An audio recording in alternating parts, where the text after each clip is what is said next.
দেখেছেন কত বড় বড়, মানে প্রায় এত বড় বড় লঙ্কা। এই যে বন্ধুরা, আপনারা একটা জিনিস দেখাই চলুন। একটু একটু লঙ্কা গাছে কি বড় বড় লঙ্কা ধরেছে, না দেখলে বুঝতে পারবেন না। চলুন, এই দেখুন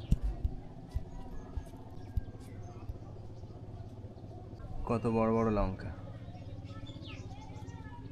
ক্যামেরাতে হয়তো বুঝতে পারছেন না আপনারা, আমি যদি হাতে করি তাহলে দেখুন।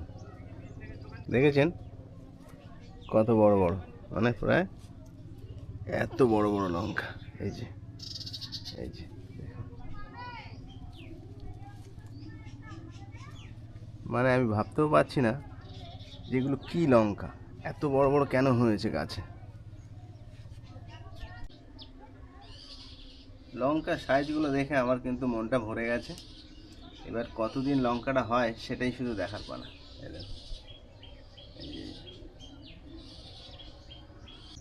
এই লঙ্কা গাছগুলো মানে সত্যি এমন এত বড় বড় লঙ্কা হবে ভাবতে পারিনি।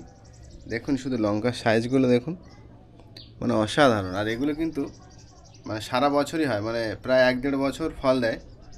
তবে এই লঙ্কার নামটা কি সেটাই আমি জানলাম না।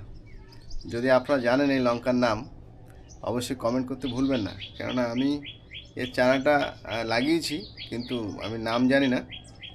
একজন আমাকে বলল ক্যাপসিকাম লঙ্কা, তবে ক্যাপসিকাম লঙ্কা নাও হতে পারে। আপনারা একটু কমেন্টে জানাবেন, তাহলে আমি বুঝতে পারবো। যেমন ধরুন আপনার ফল সারা বছরই হবে, তবে খুব কম। মানে ধরুন সবসময় 2-3টের বেশি ফল গাছে দেখা যাবে না, তবে সারা বছরই হবে। এমনি লঙ্কা গাছে যেরকম প্রচুর হারে ফলন দেয়, সেরকমটা এতে হবে না।